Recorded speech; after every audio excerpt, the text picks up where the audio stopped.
भारत माता की। भारत माता की। भारत माता की। हम ये पावन धरती का बारंबार प्रणाम करित है।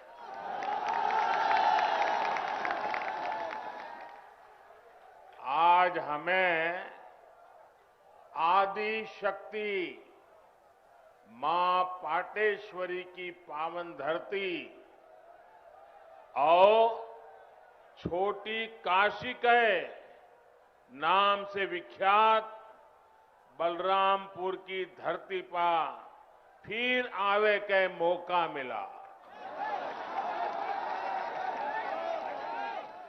आपसे हमें खूब आशीर्वाद मिला है।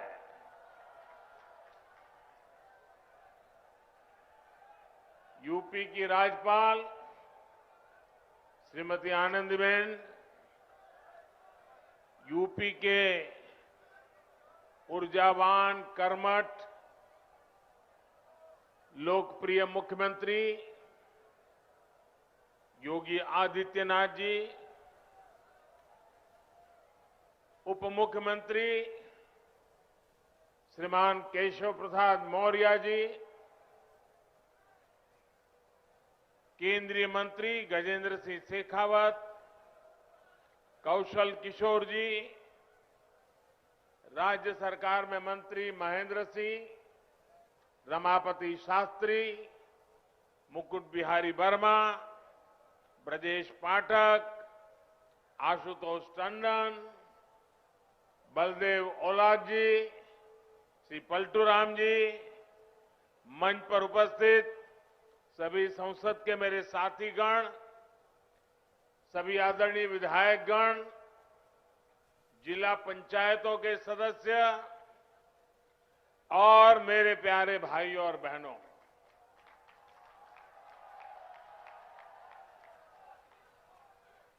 क्रांतिकारियों की इस धरती ने देश के स्वतंत्रता संग्राम में अपना अमूल्य योगदान दिया है। राजा देवी बख्श सिंह, राजा कृष्ण दत्तराम और पृथ्वीपाल सिंह जैसे पराक्रमियों ने अंग्रेजी शासन से लोहा लेने में कोई कसर बाकी नहीं छोड़ी थी। अयोध्या में बन रहे प्रभु श्री राम के भव्य मंदिर की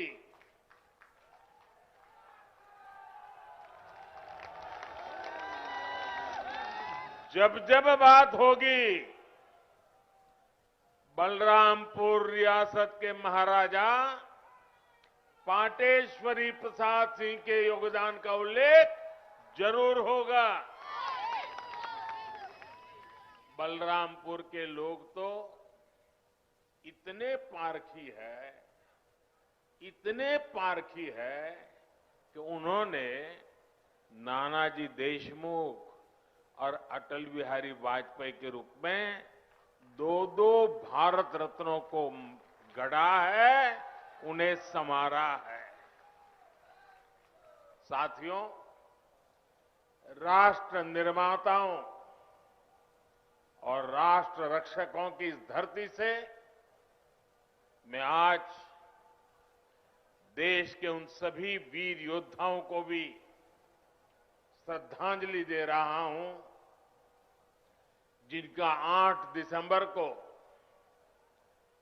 हेलीकॉप्टर हादसे में निधन हो गया। भारत के पहले chief of defence staff general Bipin Rawat ji का जाना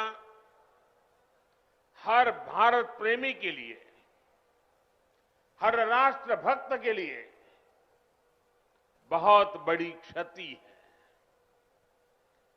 जनरल बिपिन रावत जी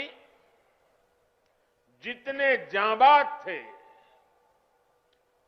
देश की सेनाओं को आत्मनिर्भर बनाने के लिए जितनी मेहनत करते थे, पूरा देश उसका साक्षी रहा है। एक सैनिक सिर्फ उसी समय तक सैनिक नहीं रहता जितने दिन वो सेना में रहता है। उसका पूरा जीवन एक योद्धा की तरह होता है। अनुशासन, देश की आन बान शान के लिए वो हर पल समर्पित होता है। गीता में कहा गया है,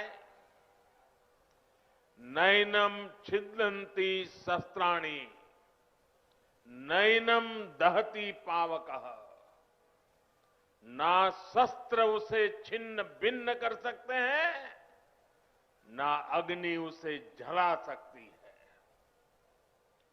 जनरल बिपिन रावत आने वाले दिनों में अपने भारत को नए संकल्पों के साथ वे जहां होंगे वहां से भारत को आगे बढ़ते हुए देखेंगे। देश की सीमाओं की सुरक्षा बढ़ाने का काम,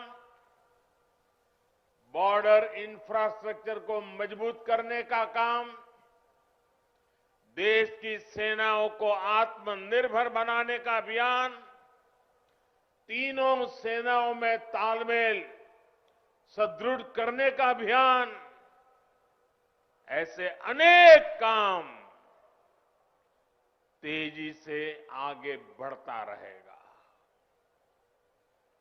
भारत दुख में है, लेकिन दर्द सहते हुए भी हम ना अपनी गति रोकते हैं और ना ही हमारी प्रगति। भारत रुकेगा नहीं, भारत थमेगा नहीं। हम भारतीय मिलकर और मेहनत करेंगे। देश के भीतर और देश के बाहर बैठी हर चुनौती का मुकाबला करेंगे। भारत को और शक्तिशाली और समृद्ध बनाएंगे। साथियों, यूपी के सपूत देवरिया के रहने वाले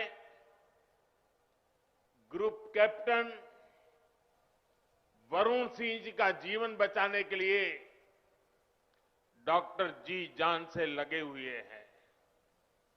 मैं मां पाटेश्वरी से उनके जीवन की रक्षा की प्रार्थना करता हूं। देश आज वरुण सिंह जी के परिवार के साथ है। जिन वीरों को हमने खोया है, उनके परिवारों के साथ है। भाई और बहनों, राष्ट्र प्रथम की भावना को सर्वोपरि रखते हुए देश आज हर वो काम कर रहा है जो 21वीं सदी में हमें नई ऊंचाई पर ले जाए। देश के विकास के लिए ये भी बहुत जरूरी है कि पानी की कमी कभी बाधा न बने। इसलिए देश की नदियों के जल के सदुपयोग हो, किसानों के खेत तक पर्याप्त पानी पहुंचे, ये सरकार की सर्वोच्च प्राथमिकताओं में से एक है। सरयू नहर राष्ट्रीय परियोजना का पूरा होना इस बात का सबूत है कि जब सोच ईमानदार होती है तो काम भी दमदार होता है।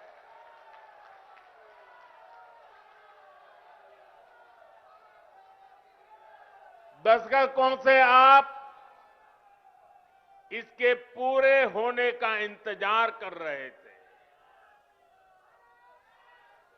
घाघरा, सरयू, राप्ती, बाणगंगा और रोहिणी की जल शक्ति अब इस क्षेत्र में समृद्धि का नया दौर लेकर आने वाली है। बलरामपुर के साथ साथ बहराइच, गोंडा, श्रावस्ती, सिद्धार्थनगर, बस्ती, गोरखपुर, महाराजगंज और कुशीनगर के सभी साथियों को, लाखों मेरे किसान भाइयों बहनों को आज हृदय से बहुत बहुत बधाई देता।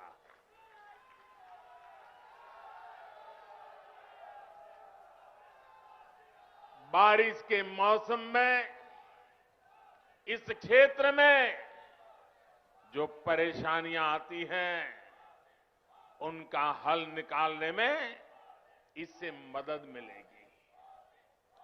और मैं जानता हूं मेरे प्यारे भाइयों बहनों, हमारे यहां तो इतिहास गवाह है,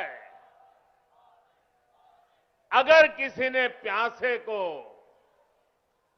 एक प्याला भर पानी पिला दिया होता है तो वो इंसान जीवन भर कभी उस ऋण को भूलता नहीं है, जीवन भर उस इंसान को भूलता नहीं। और आज लाखों किसानों के प्यासे खेत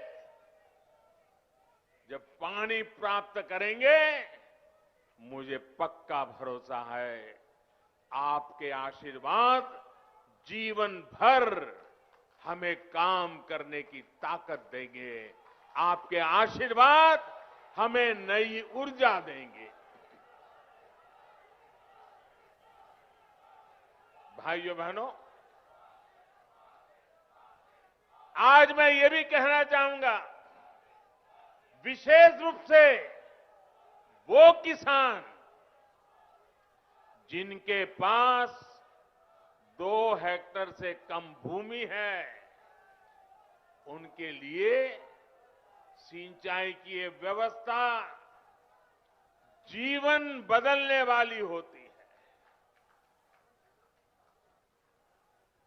जैसे कोई व्यक्ति मृत्युशैया पर पड़ा हो, उसको ब्लड की जरूरत हो, लहू की जरूरत हो, रक्त की आवश्यकता हो, और जैसे ही डॉक्टर रक्त ला करके उसको चढ़ाएं और उसकी जीवन बच जाता है, इस पूरे क्षेत्र के खेतों को ऐसी ही नई जिंदगी मिलने वाली है। साथियों, बलरामपुर की मसूर दाल का स्वाद तो बीते सालों में देश भर में फैला ही है। अब पारंपरिक फसलों के साथ साथ इन क्षेत्रों के किसान अधिक दाम देने वाली, अधिक आय देने वाली दूसरी फसलों की खेती भी व्यापक रूप से कर पाएंगे। साथियों, सार्वजनिक जीवन में मुझे एक लंबे समय से काम करने का सौभाग्य मिला है।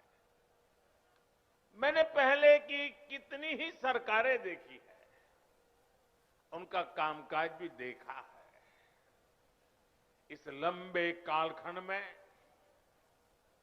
जो मुझे सबसे अधिक अखरा, जिससे मुझे सबसे ज्यादा पीड़ा हुई है, वो है देश के धन, देश के समय और देश के संसाधनों का दुरुपयोग, उसका अपमान। सरकारी पैसे हैं तो मुझे क्या, मेरा क्या, ये तो सरकारी है। ये सोच देश के संतुलित और संपूर्ण विकास में सबसे बड़ी रुकावट बन गई है। इसी सोच ने सरयू नहर परियोजना को लटकाया भी भटकाया भी। आज से करीब 50 साल पहले इस पर काम शुरू हुआ था। आप सोचिए 50 साल के बाद आज इसका काम पूरा हो रहा है। जब इस परियोजना पर काम शुरू हुआ था, ये सिर्फ यहां के नागरिक नहीं, देश के नागरिक भी इस बात को समझे, हिंदुस्तान का हर नागरिक समझे, हिंदुस्तान का मेरा नौजवान समझे, जो अपने उज्जवल भविष्य की कामना करता है, वो मेरा देश का हर नौजवान समझे। साथियों, जब इस परियोजना पर काम शुरू हुआ था तो इसकी लागत 100 करोड़ रुपए से भी कम थी। जरा आप बोलेंगे कितनी लागत थी उस समय जब शुरू होना था तब? कितनी थी? कितनी थी? 100 करोड़। और आज कहां पहुंचा मालूम है? आज ये लगभग 10,000 करोड़ रुपए खर्च करने के बाद पूरी हुई है। 10,000 करोड़। कितना? कितना? पहले होना था 100 करोड़ में, आज हुआ 10,000 करोड़ में। ये पैसा किसका था भाइयों? ये पैसा किसका था? ये धन किसका था? आपका था कि नहीं था? इसके मालिक आप थे कि नहीं थे? आपके मेहनत का एक एक रुपया सही समय पर सही काम के लिए उपयोग होना चाहिए था कि नहीं होना चाहिए था? जिन्होंने नहीं किया वे आपके गुनहगार है कि नहीं है? आपके गुनहगार है कि नहीं है? ऐसे लोगों को आप सजा देंगे कि नहीं देंगे? पक्का देंगे? मेरे प्यारे भाइयों बहनों, पहले की सरकारों की लापरवाही की 100 गुना ज्यादा कीमत इस देश को चुकानी पड़ी है। हमारे इस क्षेत्र के लाखों किसानों को भी अगर सिंचाई का यही पानी अगर 20 साल 30 साल पहले मिला होता, आप कल्पना कर सकते थे? अगर मेरे किसान के पास पानी होता, पिछले 25-30 साल में पानी उसके पास पहुंचा होता, तो वो सोना पैदा करता कि नहीं करता? देश का खजाना भर देता कि नहीं भर देता? अपने बच्चों की शिक्षा दीक्षा अच्छी कर पाता कि नहीं कर पाता? भाइयों बहनों, दशकों से इस देरी की वजह से मेरे यहां के किसान भाइयों बहनों का भी अरबों खरबों रुपयों का नुकसान हुआ है। वैसे साथियों, जब मैं आज दिल्ली से चला तो सुबह से मैं इंतजार कर रहा था कि कब कोई आएगा, कहेगा कि मोदी जी इस योजना का फीता तो हमने काटा था, ये योजना तो हमने शुरू की थी।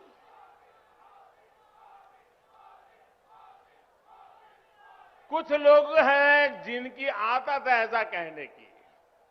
हो सकता है बचपन में इस योजना का फीता भी उन्होंने ही काटा हो। साथियों, कुछ लोगों की प्राथमिकता फीता काटना है, हम लोगों की प्राथमिकता योजनाओं को समय पर पूरा करना है।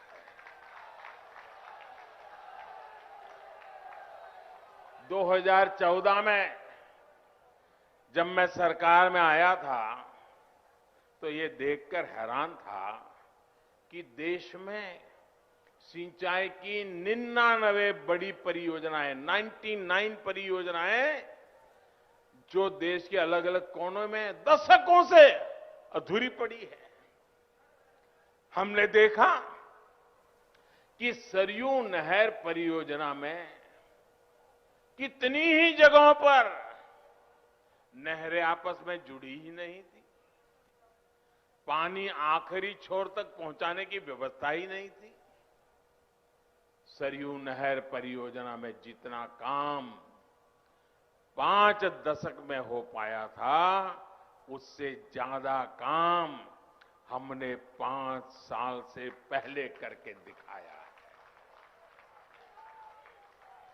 साथियों, यही तो डबल इंजन की सरकार है, यही तो डबल इंजन सरकार के काम का रफ्तार है।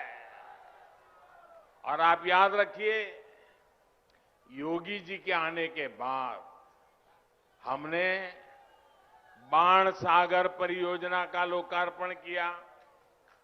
कुछ दिन पहले ही अर्जुन सहायक नहर परियोजना का लोकार्पण किया। इसी हफ्ते गोरखपुर में जो फर्टिलाइजर कारखाने और एम्स का लोकार्पण किया गया, उनका भी बरसों से इंतजार हो रहा था।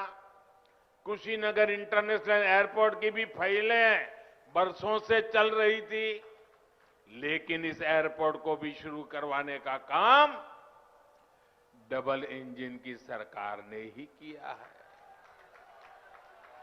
साथियों, हमारी सरकार किस तरह बरसों पुराने सपनों को साकार कर रही है, इसका एक और उदाहरण केन बेतवा लिंक परियोजना भी है। सालों से इस परियोजना की मांग हो रही थी। अभी 2-3 दिन पहले ही कैबिनेट ने इस परियोजना को स्वीकृति दे दी है और इस पर 45,000 करोड़ रुपए खर्च किए जाएंगे। ये उत्तर प्रदेश को इतनी बड़ी सौगात मिल रही है, 45,000 करोड़ रुपए खर्च किए जाएंगे।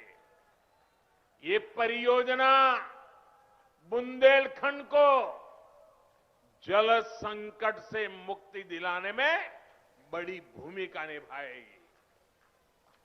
भाइयों और बहनों, आज देश में आजादी के बाद पहली ऐसी सरकार है जो छोटे किसानों की सूद ले रही है। पहली बार 2 हेक्टेयर से कम भूमि वाले छोटे किसानों को सरकारी लाभ से, सरकारी सुविधा से जोड़ा गया है। बीज से लेकर बाजार तक, खेत से लेकर खलिहान तक उनकी हर तरह से मदद की जा रही है। इन छोटे किसानों के बैंक खातों में पीएम किसान सम्मान निधि के हजारों करोड़ रुपए सीधे भेजे जा रहे हैं। उनकी आय बढ़ाने के लिए उन्हें खेती से जुड़े अन्य विकल्पों की तरफ भी प्रेरित किया जा रहा है। ऐसे विकल्प जिसमें बहुत बड़ी जमीन की उतनी जरूरत नहीं पड़ती, उन्हें इसका मार्ग दिखाया जा रहा है। इसी सोच के साथ पशुपालन हो, मधुमक्खी पालन हो या फिर मछली पालन, इनके लिए राष्ट्रीय स्तर नई योजनाएं शुरू की गई है। आज भारत दूध उत्पादन के मामले में दुनिया में अग्रणी है ही। लेकिन आपको जानकर के खुशी होगी, आज हम शहद, हनी, मधु, आज हम शहद निर्यातक के रूप में भी विश्व में अपना स्थान बना रहे हैं। हमारी सरकार के प्रयासों की वजह से बीते 7 वर्षों में शहद का निर्यात बढ़कर करीब करीब 2 गुना हो गया है और इससे किसानों की 700 करोड़ रुपए से ज्यादा की कमाई हुई है। भाइयों और बहनों, किसान की आय बढ़ाने का एक और विकल्प बायोफ्यूल भी है। हम खाड़ी का तेल से चलाते थे, अब हम झाड़ी का तेल भी लेकर के आ रहे हैं। बायोफ्यूल की अनेक फैक्ट्रियां यूपी में बनाई जा रही हैं। बदायूं और गोरखपुर में बायोफ्यूल के बड़े कॉम्प्लेक्स बनाए जा रहे हैं। यहां पास में गोंडा में भी इथेनॉल का एक बड़ा प्लांट बन रहा है। इसका लाभ इस क्षेत्र के बहुत से किसानों को होगा। गन्ने से इथेनॉल बनाने के अभियान में भी यूपी अग्रणी भूमिका की ओर बढ़ रहा है। बीते 4.5 साल में लगभग 12,000 करोड़ रुपए का इथेनॉल यूपी से खरीदा गया है। योगी जी की सरकार जब से आई है, तब से गन्ने के भुगतान में भी बहुत तेजी आई है। एक समय 2017 से पहले का भी था, जब गन्ना किसान सालों साल बकाया मिलने के लिए इंतजार करते थे। पिछली सरकारों के दौरान जहां 20 से अधिक चीनी मिलों में ताला लग गया, वहीं योगी जी की सरकार ने इतनी ही चीनी मिलों का विस्तार और आधुनिकीकरण किया है। मैं आज बलरामपुर से देश भर के किसानों को एक विशेष निमंत्रण भी देना चाहता हूं और मैं चाहूंगा सिर्फ उत्तर प्रदेश के नहीं, देश भर के किसान मेरे इस निमंत्रण का स्वीकार करें और मेरे साथ जुड़े। मेरा निमंत्रण किस बात का है? इसी महीने 5 दिन के बाद 16 तारीख को, 16 दिसंबर को सरकार प्राकृतिक खेती पर, नेचुरल फार्मिंग पर एक बहुत बड़ा आयोजन करने जा रही है। हमारे एक पद्म पुरस्कार विजेता सुभाष जी करके हैं महाराष्ट्र के, उन्होंने जीरो बजट खेती का एक विचार विकसित किया है। ये वो प्राकृतिक खेती वाला विषय है। इससे हमारी धरती मां भी बचती है, हमारा पानी भी बचता है और फसल भी अच्छी और पहले से ज्यादा होती है। मेरा आप सभी किसान साथियों को, देश भर के किसान साथियों को आग्रह है कि आप 16 दिसंबर को टीवी के माध्यम से या कृषि विज्ञान केंद्र के माध्यम से जरूर इस कार्यक्रम में जुड़िए। आप हमारी बात को समझेंगे, मुझे पक्का विश्वास है आप उसको अपने खेत में लागू करेंगे। यह आपको बहुत लाभकारी होने वाला है। साथियों, आपकी हर जरूरत को ध्यान में रखते हुए आपका जीवन आसान बनाने के लिए हम दिन रात मेहनत कर रहे हैं। इसकी छाप आपको प्रधानमंत्री आवास योजना के तहत बन रहे गरीब के पक्के घर में भी दिखेगी। पीएम आवास के तहत मिल रहे घरों में इज्जत घर यानी शौचालय है, उज्ज्वला की गैस है, सौभाग्य योजना का बिजली कनेक्शन है, उजाला का एलईडी बल्ब है, हर घर जल योजना के तहत मिल रहा पानी का कनेक्शन है। और मुझे तो खुशी तब होती है क्योंकि मैं इस क्षेत्र में कभी दौरा कर चुका हूं, मुझे मालूम है जब यहां मेरे थारू जनजाति के भाई बहनों को भी इन योजनाओं का लाभ मिल रहा है तो भी हमें खुशी भी ज्यादा होती है और हमें आशीर्वाद भी ज्यादा मिलता है। साथियों, हमारे यहां सदियों से एक तौर तरीका चला आ रहा है कि घर होगा। मेरी माताएं बहनें मेरी बात जरूर समझें और मेरे पुरुष भाई भी अपने घर में बताएं। हमारे यहां एक मान्यता चली, परंपरा चली, व्यवस्था चली। वो क्या? घर होगा तो पुरुष के नाम, दुकान होगी तो पुरुष के नाम, गाड़ी होगी तो पुरुष के नाम, खेत होगा तो पुरुष के नाम। महिलाओं के नाम पर कुछ भी नहीं। कुछ होता है क्या महिलाओं के नाम पर? नहीं होता है ना। मैं आपकी पीड़ाएं जानता हूं बराबर माताएं बहनें, और इसलिए हमने क्या किया, मुझे खुशी है, हमने क्या किया, पीएम आवास योजना के तहत जो घर बन रहे हैं ना, ज्यादातर घरों का मालिकाना हक हमने हमारी माताओं, बहनों, बेटियों को दे दिया है।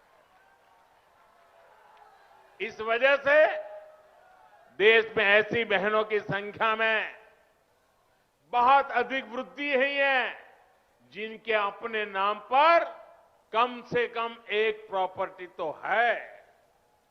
डबल इंजन की सरकार के प्रयासों से यूपी के 30 लाख से अधिक गरीब परिवारों को पक्का घर मिल चुका है।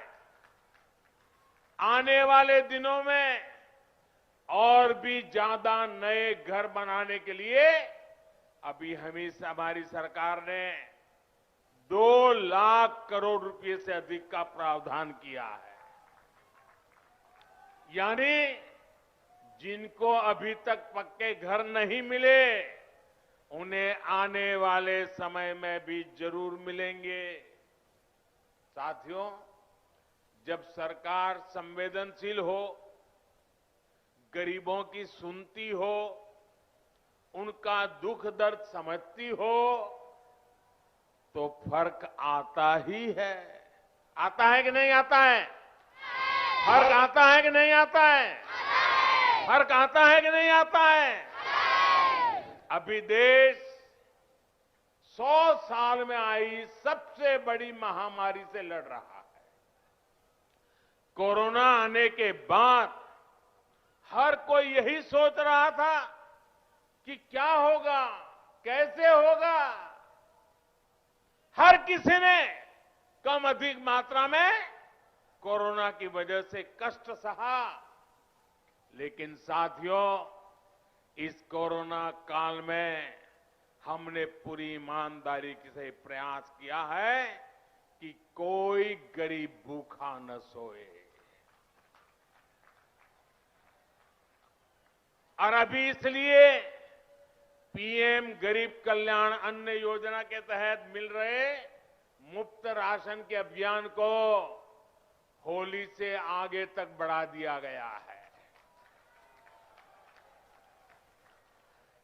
गरीबों को मुफ्त राशन पर सरकार 2,60,000 करोड़ रुपए, उससे भी ज्यादा खर्च कर रही है। भाइयों और बहनों, पहले जो सरकार में थे, आप जानते हैं ना, जानते हैं ना, अच्छी तरह जानते हैं ना, पहले जो सरकार में थे वो माफिया को संरक्षण देते थे। आज योगी जी की सरकार माफिया की सफाई में जुटी है।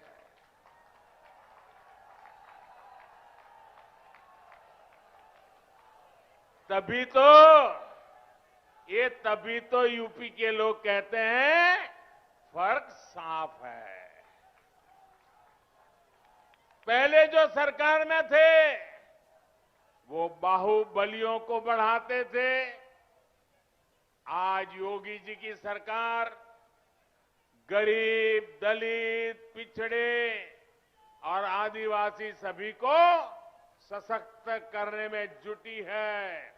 तभी तो यूपी के लोग कहते हैं फर्क साफ है। पहले जो सरकार में थे वो यहां जमीनों पर अवैध कब्जे करवाते थे। आज ऐसे माफियाओं पर जुर्माना लग रहा है, बुलडोजर चल रहा है। तभी तो यूपी के लोग कहते हैं फर्क साफ है। पहले यूपी की बेटियां घर से निकलने से 100 बार सोचने के लिए मजबूर थी। आज अपराधी गलत काम से पहले 100 बार सोचता है। तभी तो यूपी के लोग कहते हैं फर्क साफ है। पहले बेटियां घर में दुबक कर रहने को मजबूर थी। अब यूपी के अपराधी जेल में दुबकते हैं। तभी तो कहते हैं फर्क साफ है। साथियों, आज मैं एक और योजना के बारे में जरूर बताना चाहता हूं जो यूपी के लोगों की बहुत मदद करने वाली है। और ये योजना है स्वामित्व योजना। स्वामित्व योजना के तहत आज गांवों में प्रॉपर्टी की मैपिंग कराकर घरों के, खेतों के मालिकाना हक के कागज लोगों को दिए जा रहे हैं। ये अभियान कुछ ही समय में यूपी के हर गांव तक पहुंचने वाला है। इससे आपको अवैध कब्जे के डर से मुक्ति मिलेगी और बैंकों से मदद लेना भी आपके लिए आसान हो जाएगा। अब गांव के युवाओं को बैंक से अपने काम के लिए पैसा जुटाने में दिक्कत भी नहीं आएगी। साथियों, हम सभी को मिलकर उत्तर प्रदेश को नई ऊंचाई पर ले जाना है। उत्तर प्रदेश की नई पहचान देनी है। उत्तर प्रदेश को दशकों पीछे धकेलने वाले लोगों से आपको निरंतर सतर्क रहना है। भाइयों बहनों, एक बार फिर से आप सभी को सरयू नहर परियोजना के लिए बहुत बहुत बधाई देता हूं। मेरे साथ दोनों हाथ ऊपर करके पूरी ताकत से बोलिए, भारत माता की, भारत माता की, भारत माता की। बहुत बहुत धन्यवाद।